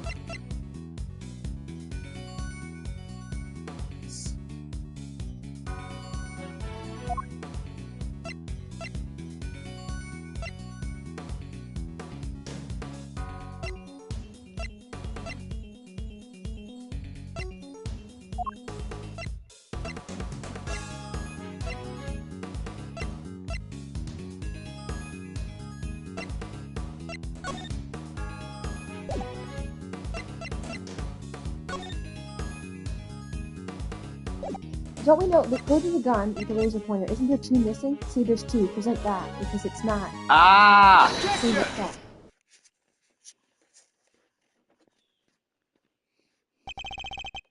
So you contend that it was you who shot the balloon and Miss Lloyd shot Mr. Rook. Are you sure about that? Sure, I'm sure. While what you proposed would indeed match up with the total number of shots heard, the gun from the trash can itself has also been fired twice. Now, why would the supposed number of shots heard from this gun differ from the number of spent rounds? It's simple, because it was planted. Planted by the real perpetrator of the crime. Somebody faked the evidence? Yes, and if you think about it, their reason for doing so was obvious. To ensure that whoever found the gun would conclude that the shooter had been in the spectator area. And in order to do that, they had to make it seem as if both shots had come from this one weapon. I get it. So that's why it's got 2 spent rounds, huh? Precisely, as we've already proven, the bullet that burst the balloon came from a different weapon, which makes it entirely possible that the bullet which killed Mr. Rook didn't come from this gun either. Heh, nice work, Edgeworth, that's some high-grade sleuthing. But why don't you get to the point? You've come this far, spit it out. Oh, I intend to, don't worry. First, we really shot Mr. Rook, and now we're going to accuse Knight. Take that! You, Mr. Knight, you're the one who murdered Mr. Rook. Oh, finally got up the courage to say it, huh? Surely not. Surely you wouldn't have. It wasn't only the killer who tried to take advantage of this fake murder plot. You killed Mr. Rook, hoping that he would look like an accidental victim of the bungled assassination. With the president locked away in the safe room and the door of the airplane tightly closed, it was just you and Mr. Rook alone together. And that's when the third bullet was fired, right into your colleague's body. Objection! Wait, you're really gonna claim there's a third one now? You just said only 2 gunshots were heard. Want to tell me how that works? Airplane cabin suppression. Close the door. Nothing can be heard from the outside, not even gunfire. But wasn't the president right next door? Very true, which means he may have heard the shot himself. Well, Mr. President? I didn't hear anything. But you can observe this room through a security feed, can you not? The camera in this room isn't normally on. I have to manually switch it on when I enter the safe room. And that's what you did this time too, right? Well, that is what's gotten into him. Mr. President, this is vitally important. Please, President Wang. Fine, I was busy hiding under the bed covering my ears. What? Even though you knew the whole thing wasn't real? Yes, because I hate the sound of guns. Just the slightest hint of that awful noise, and... oh, it's just too much.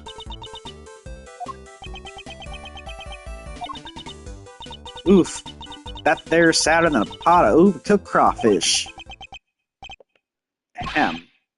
Mr. Knight, you saw that President Wang was cowering beneath the bed. And what's more, You knew from the monitor bank that the security camera for this room hadn't been switched on. Which means you knew that the circumstances were perfect for you to fire the third shot straight at Mr. Rook. Knight, how could you? Did you really have betrayed my trust so horribly? You think I killed the old half-wit? You don't trust me much, huh? This is the thanks I get for putting my life on the line for you day after day? I want to believe you, but... I don't get it. I just don't get it. What is there to doubt here? What, you don't believe that the girl over there could have done it? No, because this gun isn't the murder weapon. We know this from the number of bullets fired. Yeah, well, how do you know there wasn't a spent bullet from the start? What? Someone could have fired a bullet from that gun yesterday or the day before. Then today another bullet, the bullet that hit Rook. That's pure speculation, pal, and you know it. Maybe, but can you prove it's not true? Now what's with these people asking me to prove something's not true? You're nothing without conclusive proof, so come on. A single piece of evidence straight through my heart. I dare you. Well, what are you waiting for? There must be something, mustn't there, Mr. Edgeworth? If we can't prove it, Tabby's... Please, Ruffles. I messed up, I know I did. I should never have done what I did, not even for a scoop. But murder? Nah, that ain't me. Ain't a murderer's bone in my body. Conclusive proof. If only I could prove that Knight's gun is the murder weapon. Wait, perhaps I can't... We haven't looked at his gun yet. If you at least had the bullet that burst the balloon, you might have a scrap of credibility. Imagine, you could have run forensics to see if it matched my gun. If we had the bullet that killed Mr. Rook, forensics could tell us which gun it came from. No proof, no case, end of conversation. Hold it right there. What now? You're not about to claim you do have proof. Of course I do. This ought to be good. Alright, bring it on. Show me this proof of yours. The bullet that killed Mr. Rook is the key to ending our little game. Very well, my conclusive evidence is...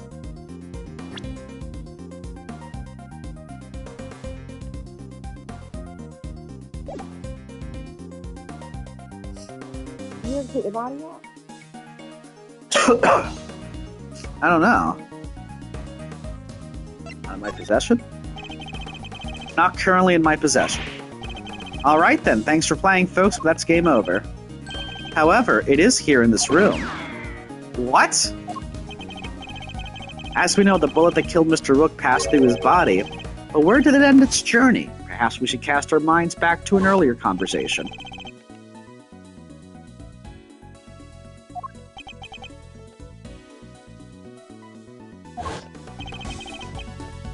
But now, of course, we know that the so-called assassination attempt was a complete fabrication.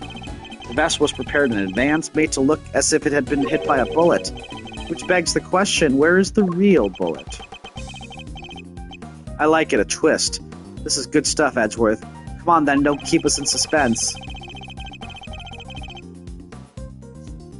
Does any of the evidence point to where the bullet that killed Mr. Rook might have ended up? Let's go through it.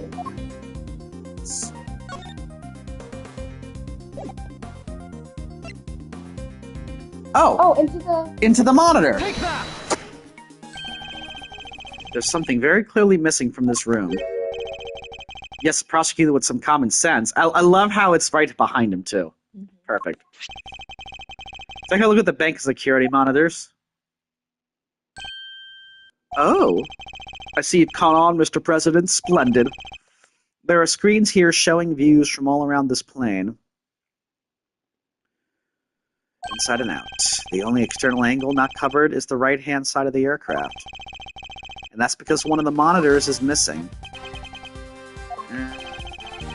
There was a monitor in that space previously, wasn't there, Mr. President? There was. I have no idea what my plushie is doing there now, though. The plushie is hiding it. That's why Knight said don't touch it. Because it's his favorite. It appears to be someone's vain attempt to hide what is obviously lacking. But where did it go and why? The why is easy enough to answer, because it was struck by a bullet. For if we were to believe that the bullet in the vest was the real deal, then anything that hinted at the existence of another bullet had to be removed. So where did the missing monitor go? Where indeed? I believe that it must be hidden somewhere on this plane. After all, there wouldn't have been time to dispose of it outside the aircraft. Detective Gumshoe, conduct a search if you would. Right away, sir. Mr. President, extraterritoriality, remember? I have no objection to the search. Please go ahead. If it will help us discover the truth behind what happened to Rook, I will not stand in your way. What are you? I don't believe this! Rook this, Rook that? Did you ever think about anybody else?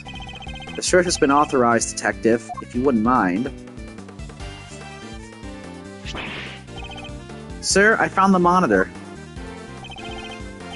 Excellent work. Now go ahead and extract the bullet. Let's see, if I put my hand in here and just... Come on, got it. Oh, will you look at that? Blood!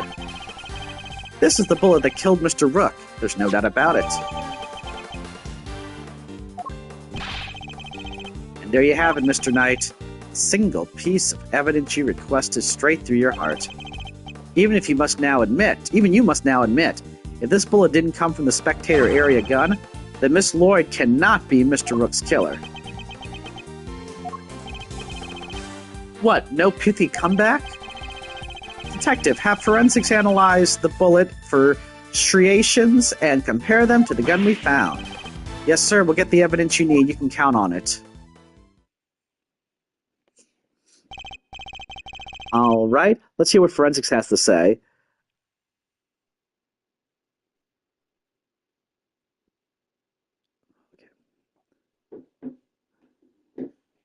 Also, I just realized, man, his full body is funny. Yeah. Like his stomach's poking out. He had like blow up stuff underneath there, or Spanx or something. Something like that. Our findings are as follows, sir. Firstly, the blood on the bullet is indeed that of the victim, proving that it was the bullet that killed Mr. Rook. Secondly, we found Mr. Knight's fingerprints on the gun, probably from when I handed all of the evidence over to him. Now for the key part, the striations. Are they called striations? Striations? Striations. If they're not a match, then Miss Lloyd is in the clear. Lastly, the striations on the bullet are a match with this weapon. What? But how could that be? No way. Aw, come on. There's no doubt about it, sir. This is the gun that fired the bullet. How? Heh. Well, isn't that something? Conclusive proof that I was right. What's the matter? You didn't think you had me back into a corner, did you? Guess you misread the board. Because the only one back into a corner here is you. There's no denying it. Forensics proves that the gun and the bullet are a match. The bullet that killed Rook was fired from the gun you found in the spectator area. So who pulled the trigger? It can't have been me. I was up on stage with Leech, your little friend. The hack killed Rook. She's the murderer, and you just proved it. Your move, Edgeworth, but just remember two things. One, where you found that gun, and two, which gun the fatal bullet came from. Whichever way you look at it, I can't have been the shooter. How did it come to this? Me and the president, we admitted to faking the assassination attempt. Now it's your turn to admit something. Who the killer really is. There's no way Tabby did it, is there? Don't let him get to you, Kay. We just need to go over his statements again. There must be something further we can deduce from them. Okay, let's do this, Mr. Edgeworth.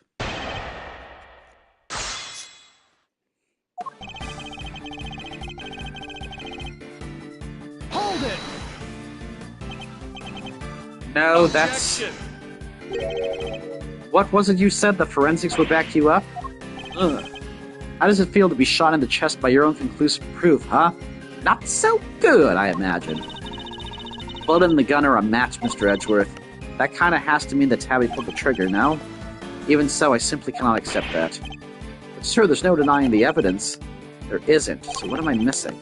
If I assume Mr. Lloyd is to be innocent, then the gun and the bullet shouldn't be a match. But she didn't pull a trigger on him. She pointed her laser pointer at their forehead. That's all she did, right? Yeah. Unless something else happened, or there's just an additional angle we're not...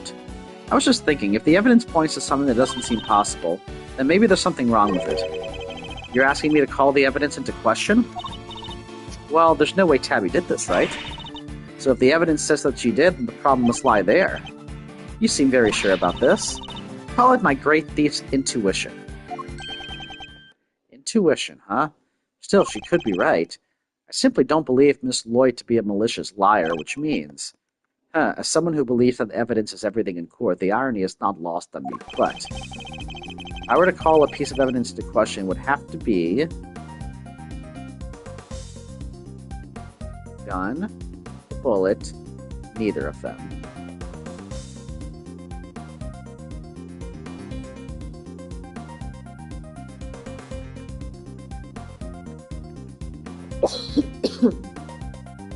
Let's say neither. Are there no other suspect pieces of evidence? I wonder. I'd say your prosecutor's bad's looking pretty suspect right now. I didn't know they made fakes that good. Ah ha ha ha ha.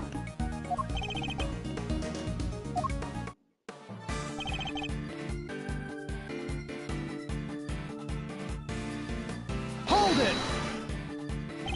Mr. Knight. No, you hold it. You were the one who proved this. Or are you saying the forensics was wrong? The bullet had the victim's blood on it, which means it must be the one that took his life. And it does seem to have been fired from the gun we found in the trash can. So let's question the gun. You just switched guns out.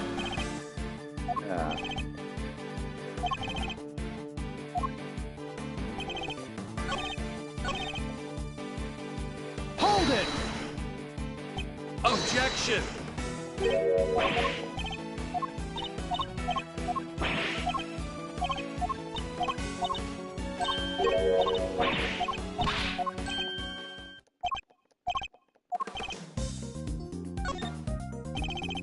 If something untoward is going on here, it would have to involve the weapon, not the bullet. After all, we only just recovered the bullet a little while ago. Furthermore, we know that Mr. Knight had an opportunity to handle the gun. Ah, yes!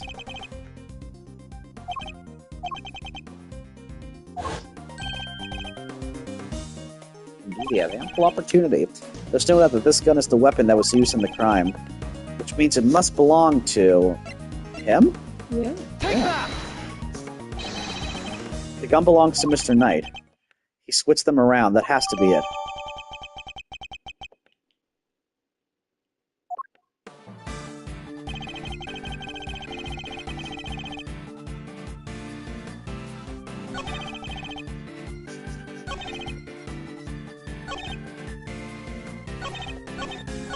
Let's press this again. Hold it! Objection!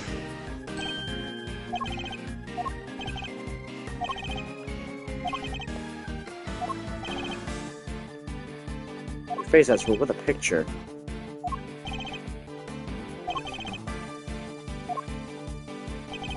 So, we're saying he switched them, so therefore this can't be right. Objection! Admitted, you switched the guns, didn't you, Mr. Knight? That's why the markings match the weapon in question. It was yours all along. Heh. An intriguing move there, Edgeworth, and... you must have made the switch when I handed over the evidence. While I was busy trying to make the case for remaining on the investigation. You took the laser sight from the gun we found in the trash can, and put it on your own. Then not long afterwards, you handed that gun back to me instead of the one we found. Heh, I did, huh? You think I somehow knew you'd find, let alone run forensics on the bullets sometime in the future? Is that so strange? You're a chess player after all, a man well used to thinking several moves ahead. Oh, dude, just stop this. I'm flattered, but as much as it pains me to admit it, you're overestimating my abilities. Besides, do you even have any proof that I made the switch?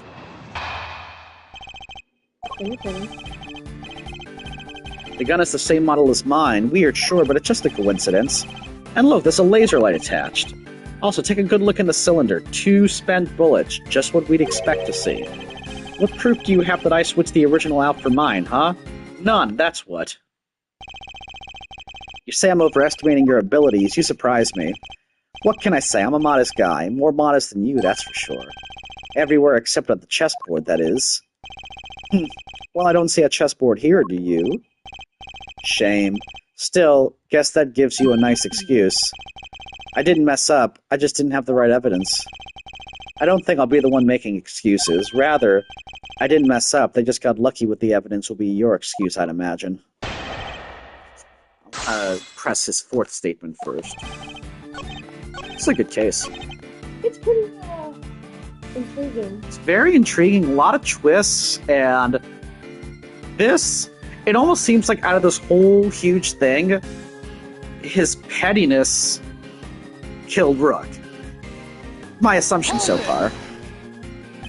Objection. The proof is something you clearly don't have. If you did, you'd have made your move by now.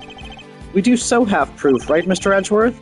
We won't be given the chance to investigate any further. I'll have to work with what we've gathered. Think, Miles, think, consider all the possibilities. Heh heh heh, if you've got the goods, it's now or never. How are we supposed to prove he switched the guns?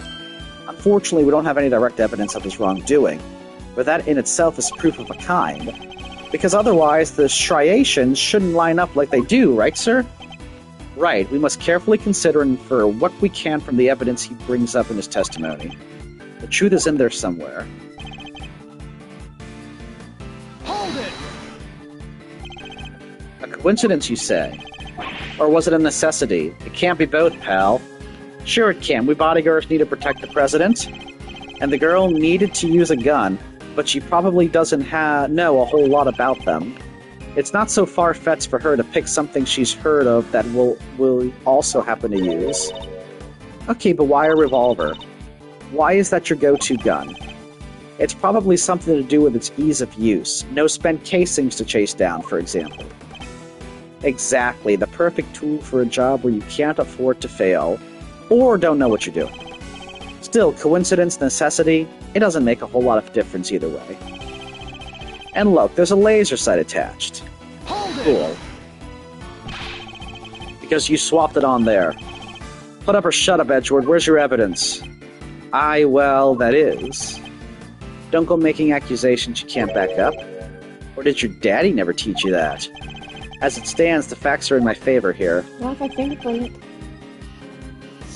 Hold it. Can you get forensics to fingerprint first? Well, they did see Mr. Knight's fingerprints on the gun, but we already inferred that that's what was holding it. I didn't mean to ask, actually. What about your own weapon? How many spent bullets are in its I cylinder? dumped it. This old girl here? Well, now. Oh yeah, he dumped all... I let loose a few rounds earlier, as you saw. Reloads his gun every time he fires it. But even if I were to tell you how many there were at the time, you'll have no way of verifying that. Of course, in order to swap the guns properly, he'd have to maintain the right number of bullets per gun. He didn't have the chance to put on any gloves, though, which means... Alright, I think it's about time you did the right thing and resigned, don't you? Game's all but done, see?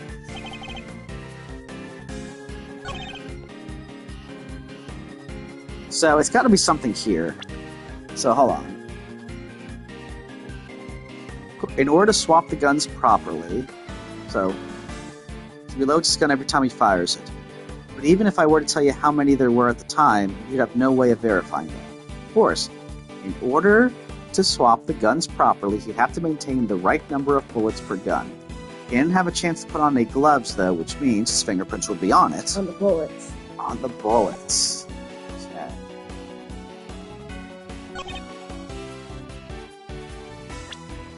Let's see.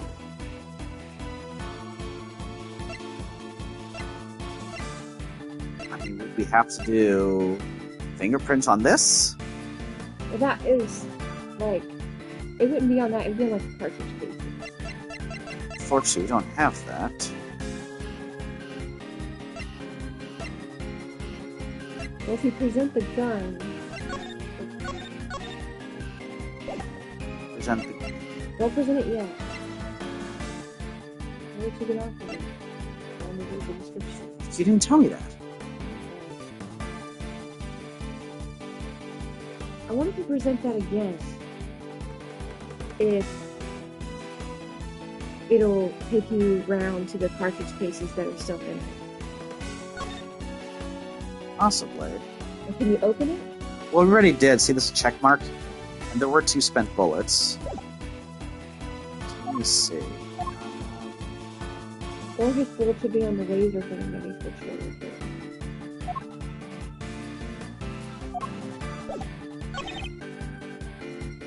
Right here.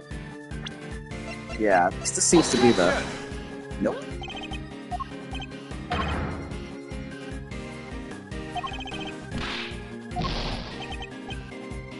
There's nothing I can say to that. I'll just have to go over the evidence in his testimony one more time.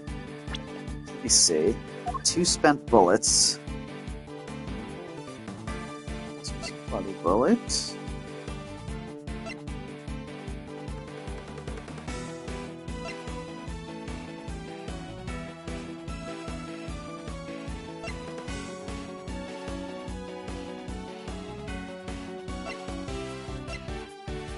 I want to know when she would have gotten in to shoot him, you know, under this theory. Didn't he say he left her in there with him? Did he? I don't remember him saying that. Well, first he said it must have went through the doorway before he closed it. Then he's like, she was left in here. Why?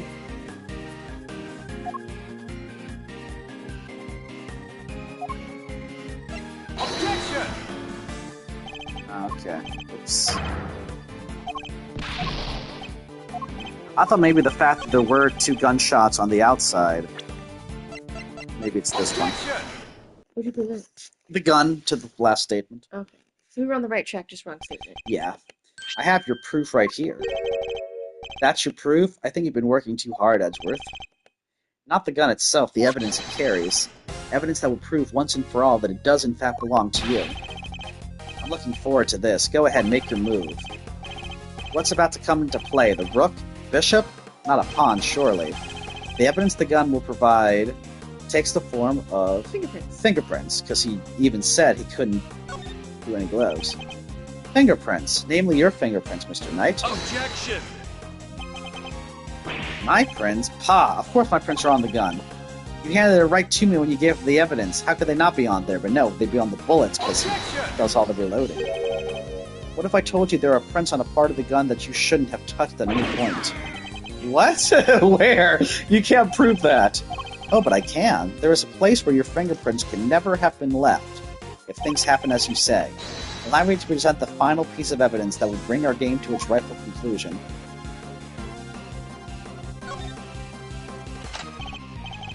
Here, look closely at the cylinder, Detective. 2 bullets fired, but where are the prints we're looking for, sir?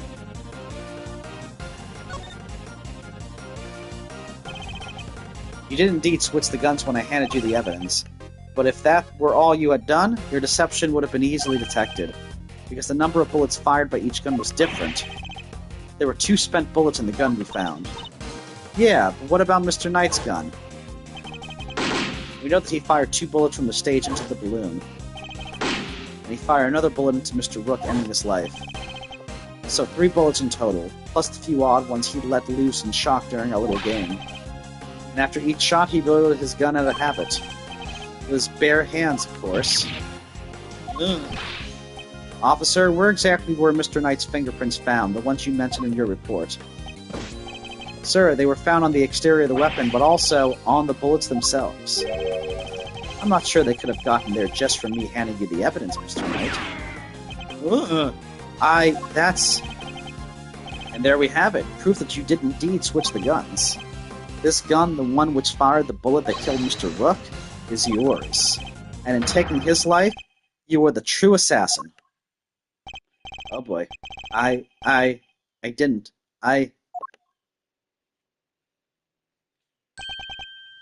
Checkmate.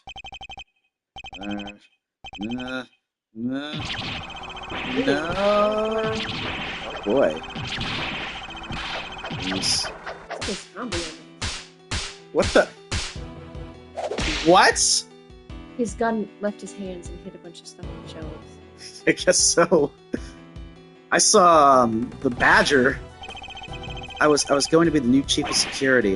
That blasted Rook, if it hadn't been for him, I would have been in charge by now. I would have been in control of the whole team. My plan was perfect. The fake assassination was supposed to be flawless.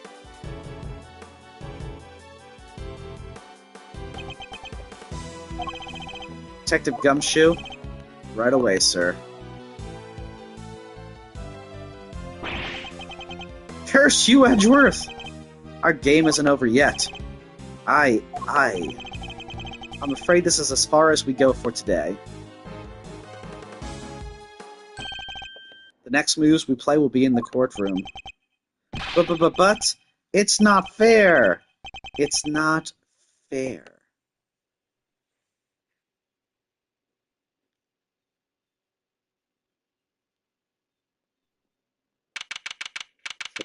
Now he's back to Muscular Man. Mr. Edgeworth, I owe you a debt of gratitude. You exposed a murderer within the ranks of my own personal guard. I will not soon forget that. He's suddenly very presidential again, now that we're back outside the plane. I saw it, you know, when I first proposed the fake assassination to him. You want me to handle it, not Rook? Rook refused, but I can rely on you, can't I? Of course, sir, you can count on me. I'll put together a plan that can't possibly fail. And he'll play his part like the pawn he is. Ooh. The hatred in his eyes was plain to see. He despised poor Rook. I was not entirely comfortable about moving forward with Knight in charge of our little deception. And looking back, I think he sensed my discomfort. Can't help thinking I played a part in his decision to end Rook's life. Mr. President, none of this would have happened if you hadn't plotted to fake an attempt on your life. That was your crime, and it is a crime you will have to live with.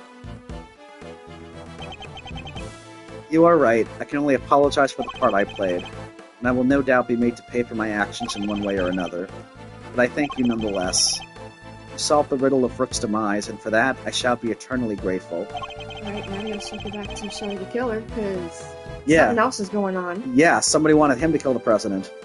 I will be here in your country for a little while longer yet. But when I have returned home, perhaps you will visit us in Zhangfa. You will always be welcome.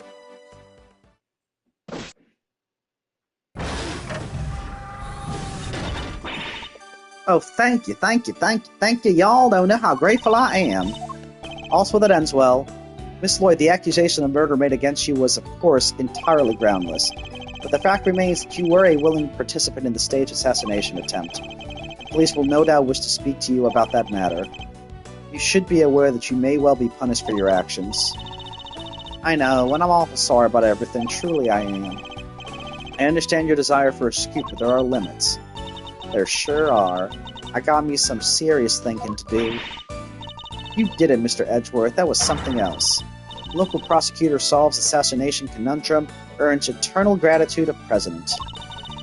How's that for a headline? Hey, that there's my department. Mr. Prosecutor, how does it feel to solve such an important case? You must be over the moon. She certainly doesn't stay down for long. No comment. Dang, you're one tight-lipped son of a gun. As well I should be. This case is not over yet. It isn't? How come, sir? Because until we unravel the story behind this, the case will never be completely over. Shelley the Killer's card. Yeah. Either it's the card, let's just make sure, because I know things like this.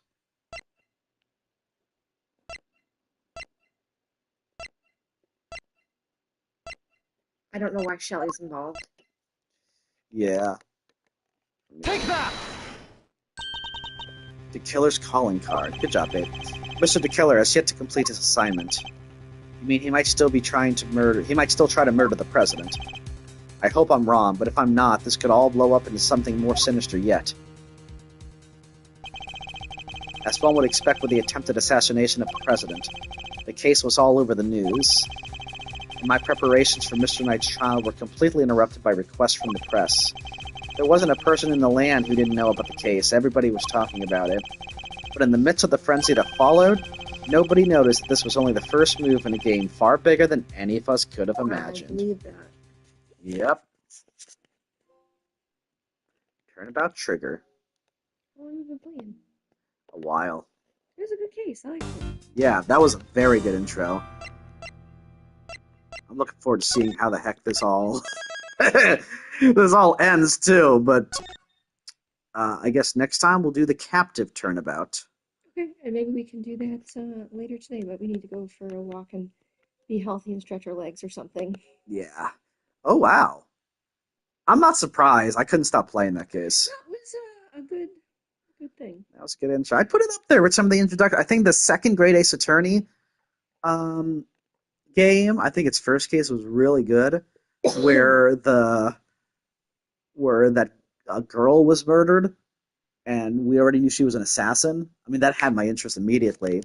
I think the first case of Apollo Justice is up there too. So I like Shelley the Killer, and it's intriguing that he is having like a moment of like truth and oath to something, that he like knew that we were good at our job and noble and truthful at our job, that he wanted us to do something about it. So like I really want to know what's up. Yeah, because we also saw in the second game that he had some kind of principles, Yeah. even though what he was doing was clearly awful with the Mm-hmm. kidnapping and all. So I don't want to say too much because there are some people who um, maybe they just start in the investigations game, that they play the games out of order like I did. Mm-hmm. Because so I don't Well, want to give out okay. too much Well, information in that case, Shelley but the Killer was in another yeah, episode or whatever, yeah, and he's quite unique, and you can't help but like him, even though he's yeah, clearly not a good person. correct. Okay. Correct. And he had some great sweaty moments where his ice cream sweats. This freaking guy. All right. All right. All right. Until next time.